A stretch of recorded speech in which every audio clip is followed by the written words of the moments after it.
అందరికీ నమస్కారం, శుభోదయం. Welcome to money mastery. వాళ్ళ 18th నవంబర్ ట్యూస్డే ఇంటర్నేషనల్ మార్కెట్స్లో పర్ఫార్మెన్స్, అలాగే మన మార్కెట్స్ ఇంపాక్ట్ ఒకసారి చూద్దాం. నిన్న అనుకోకుండా ఒక మ్యారేజ్కి వెళ్ళాల్సి రావడం విజయవాడకి. సో అందువల్ల కార్యక్రమం చేయలేకపోయాను, ముందుగా ఇన్ఫర్మేషన్ మీకు ఇవ్వలేకపోయాను. Sorry for that. ఏషియన్ మార్కెట్స్లో ట్రెండ్ మనం ఒకసారి గమనిస్తే Nikkei almost 1.72% down, Hong Kong 1.3% down, Shanghai 0.5% down. So Asian మార్కెట్స్లో ఒక బలహీనత మనం చూస్తున్నాం. లాస్ట్ ముగిసిన అమెరికన్ మార్కెట్స్లో కూడా నాస్డాక్, S&P 500 దాదాపు 1%, డౌ జోన్స్ కూడా 1% పైగా నష్టాలతో ముగిసాయి.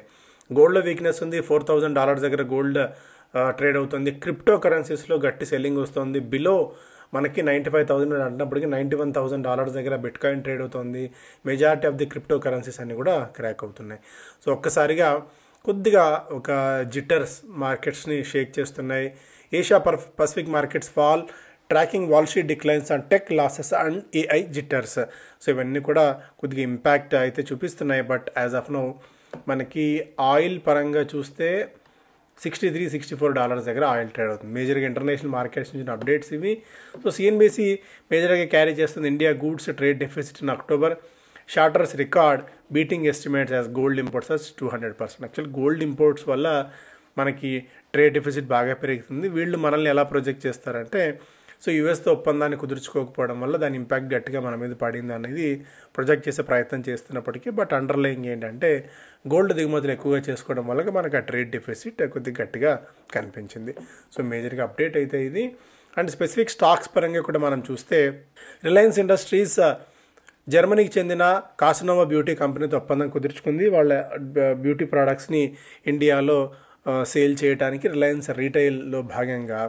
Force Motors, known for its shared mobility solutions, is gearing up to expand its global presence and defense segmentలో మరింతగా తన పట్టును నిలుపుకోవడానికి ఫోర్స్ మోటార్స్ ప్రయత్నాలు చేస్తోంది. Tata power has commissioned NHPC's 300 megawatt solar project as a part of EPC కాంట్రాక్ట్లో భాగంగా NHPC కోసం 300 మెగావాట్ల solar ప్లాంట్ని చెందిన టాటా పవర్ రెన్యూబుల్స్ దీన్ని కమిషన్ చేసింది.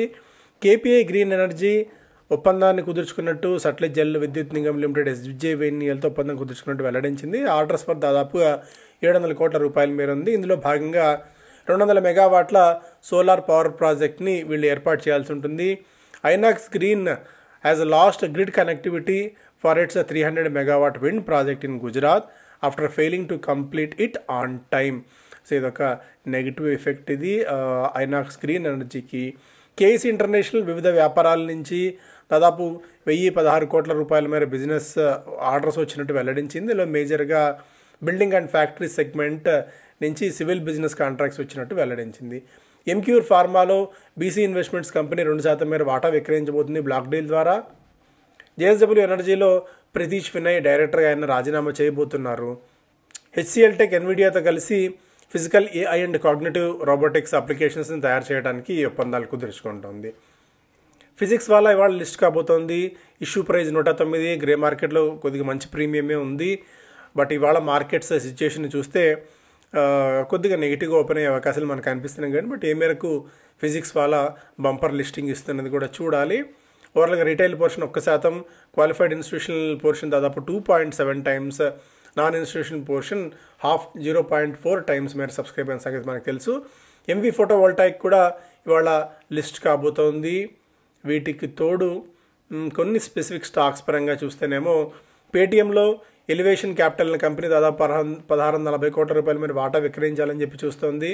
మెగలానిక్ క్లౌడ్ అన్న కంపెనీ 500 కోట్ల రూపాయలు షేర్లు జారీ చేయడం ద్వారా సమీకరించే యత్నాల్లో ఉంది. WPIL దాదాపు 426 కోట్ల మేర ఆర్డర్స్ మనకి వచ్చినట్టు వెల్లడించింది. DCX సిస్టమ్స్ కూడా 23 కోట్ల రూపాయల మేర ఆర్డర్స్ వచ్చినట్టు వాళ్ళ సబ్సిడరీ కంపెనీకి వచ్చినట్టు వెల్లడించింది. సో ఇవి స్పెసిఫిక్ స్టాక్స్ పరంగా మనం చూస్తే Economic Times Apple sales growth in India at 6 years లో of 18%, expanding base and more purchase of older cheaper iPhones may drive trend into FY26.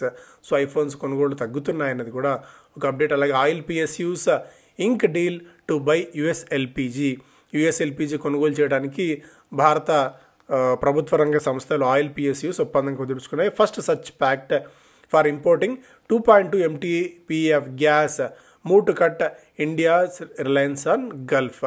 So US మెల్లిమెల్లిగా మనతో ఒప్పందాలను కుదుర్చుకోవడానికి, ఎస్పెషల్లీ గ్యాస్, ఎందుకంటే అటు మిడిల్ ఈస్ట్ నుంచి కానీ లేదంటే రష్యా నుంచి కానీ సాధ్యమైనంతగా మనకి డిపెండెన్సీ తగ్గించుకోవడానికి, వాళ్ళకి కంటే మాతో వ్యాపారం మెరుగుపరచుకోవడం అన్నట్టు సంకేతాన్ని ఇవ్వడానికి చేసిన ప్రయత్నం అది.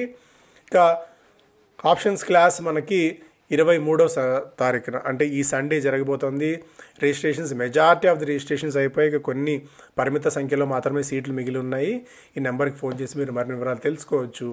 Airtel gets S&P upgrade and as cash flows improve. S&P global ratings భారతీయ ఎయిర్టెల్ ఇష్యూర్ క్రెడిట్ రేటింగ్స్ని మెరుగుపరిచింది. లాంగ్ టర్మ్ క్రెడిట్ రేటింగ్స్ని BBB- నుంచి BBBకి మార్చింది. So strong earnings, cash flow పెరగడం దీనికి ఒక ప్రధానమైన కారణంగా చెప్పుకోవచ్చు. Hero MotoCorp enters the fast lane with rising exports EV sales. Hero MotoCorp record స్థాయిలో దూసుకుపోతుంది. 52 వారాల గరిష్ట స్థాయి దగ్గర. డబుల్ ఇంజన్ అన్నట్టు, ఒకటి ఎక్స్పోర్ట్స్ పెరుగుతున్నాయి, 2 EV సేల్స్ పెరుగుతున్నాయి. 2 బాగా కలిసి వస్తున్నాయి హీరో మోటోకార్ప్కి. దీంతో మోతీలాల్ ఓస్వాల్ లాంటి కంపెనీస్ 6,500,000 రూపాయల టార్గెట్ ప్రైస్ ఇస్తూ బై రేటింగ్ ఇస్తున్నాయి ఈ స్టాక్కి. నికరంగా 6% మేర వృద్ధిని రాబోయే 2-3 ఏళ్ల పాటు కనబరిచే అవకాశం ఉంది అన్నట్టుగా కూడా మోతీలాల్ ఓస్వాల్ అంచనా కడుతుంది హీరో మోటోకార్ప్ సంబంధించి. రిలయన్స్ పెట్ ఫుడ్లో కూడా అడుగు పెడుతోంది. ప్రైస్ వార్ తీసుకురావాలని చెప్పి భావిస్తుంది. For replay to price brand up to 50% cheaper, target 2 tier hubs. So same Jio లాంటి సినారియో అన్నిటికీ వర్తింపజేయాలనేది రిలయన్స్ రిటైల్ తాపత్రయం. బట్ ఏ మేరకు వీటన్నిటిలో సక్సెస్ సాధిస్తుంది అన్నది కూడా చూడాలి. అంటే ప్రతి దాంట్లో యు నేమ్ ఇట్ అందులో మేము ఉన్నామన్నట్టుగా కూడా రిలయన్స్ రిటైల్ ఒక మ్యాసివ్ స్కేల్లో తీసుకురావాలన్న ఆలోచన అయితే సూపర్ సక్సెస్ అవుతుంది. ఎందుకంటే ప్రతి హౌస్ హోల్డ్ బ్రాండ్లో, ప్రతి దానిలో ఎలా అయితే చైనాలో అలీబాబా అన్నిట్లో ఉందో, సో వీళ్ళు కూడా అలా అన్నిట్లో ఉండాలన్న ఒక చేస్తున్న ప్రయత్నము సఫలం కావాలని కోరుకుందాము. బట్ ఇండియన్ బ్రాండ్ పరంగా చూసుకున్నట్టయితే సో ఈ పెట్ ఫుడ్ బిజినెస్లో కూడా అడుగు పెట్టబోతోంది రిలయన్స్ రిటైల్. పేటెంట్ రో HC refuses to ban Natco farms insecticide sale. ఇది నాట్కో ఫార్మాకి కొద్ది గొప్ప ఓటనిచ్చే అంశం. ఇంకా ఫిజిక్స్ వాళ్ళు ఆల్రెడీ మనం మాట్లాడుకున్నాం. Business standard 200% spike in gold imports drives trade deficit to $41.68 billion. ఇది ఆల్రెడీ డిస్కస్ చేసాం. IPOs increasingly become exit vehicles for early investors. So IPOs ఇక పూర్తిగా ఆఫర్ ఫర్ సేల్ ద్వారా మాత్రమే వస్తున్నాయన్న సంగతి మనకు తెలుసు. మెజారిటీ వస్తున్న IPOs అన్నీ కూడా ఎగ్జిస్టింగ్ ప్రమోటర్స్ ఎవరైతే ఉంటారో, గతంలో ఇన్వెస్ట్ చేసిన వాళ్ళు బయటికి వెళ్ళడానికి మనం ఎంట్రీ ఇస్తున్నాం, కానీ వాళ్ళు ఎగ్జిట్ అవుతున్న తరుణంలో ఇది మేబీ సేఫ్ గార్డ్ చేయాలి ఇంట్రెస్ట్లు అనేది కూడా ఒక మూవ్ సెబీ నుంచి రాబోయే అవకాశం ఉంది. Among oldest Sensex stocks Tata Motors maybe exit అయ్యే అవకాశాలు కనిపిస్తున్నాయి మార్కెట్ క్యాప్ పాయింట్ ఆఫ్ వ్యూలో కానివ్వండి, ఎందుకంటే డీమర్జర్ అయిపోయిన తర్వాత. ప్రికాల్ ఆల్ టైమ్ హిట్ చేసింది, 44% మేర గత 3 నెలల కాలంలో పెరిగింది. నారాయణ హృదయాలయ నిన్న టాప్ కేరన్గా నిలిచింది, 16% మేర స్టాక్లో జంప్ చూసాం. Car trade all time hit చేసింది, 6.5% మేర పెరిగి. ఏషియన్ పెయింట్స్ వరుస లాభాలకు బ్రేక్ పడింది, నిన్న కొద్దిగా చిన్న ప్రాఫిట్ బుకింగ్ లాంటిది కూడా అనుకోవచ్చు. ఇంట్రెస్టింగ్ అప్డేట్ ఏంటంటే ప్రమోటర్స్ మెల్లిగా తమ వాటాలను విక్రయించుకుంటున్నారు గత 2 సంవత్సరాల నుంచి అనేది 1% వరకు ఇప్పుడు ఉంది అనేది కూడా ఒక interesting update. About 4.6% of companies అయ్యే promoter stake sale of 1% or more in the 3 months. September క్వార్టర్లో చూస్తే కూడా ప్రమోటర్స్ మెల్లిగా కనీసం 1% వరకు వాటా విక్రయించుకుంటున్న సంగతి 4.5% మేర పెరిగింది. అంటే మార్కెట్స్ బాగా ఉన్నాయి, మంచి బయోన్సీ ఉంది మార్కెట్స్లో, మంచి వాల్యుయేషన్స్ దొరుకుతున్నాయి.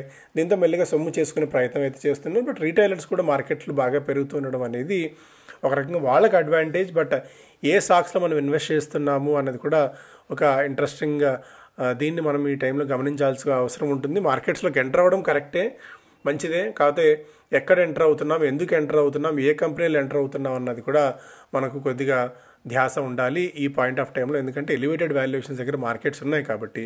ఇక నిఫ్టీ కూడా ఆ 26,100 బ్యారియర్ దగ్గర ఉంది కాబట్టి మేబీ కొద్దిగా రెసిస్టెన్స్ ఎదుర్కొనే అవకాశం ఉంది. ఈరోజు ఎటు ఏషియన్ మార్కెట్స్లో వీక్నెస్ ఉంది కాబట్టి దాని ఎఫెక్ట్ మన మార్కెట్స్ మీద కూడా ఉంటుంది. ఇవి ప్రధానమైన వార్తలు. Thank you so much.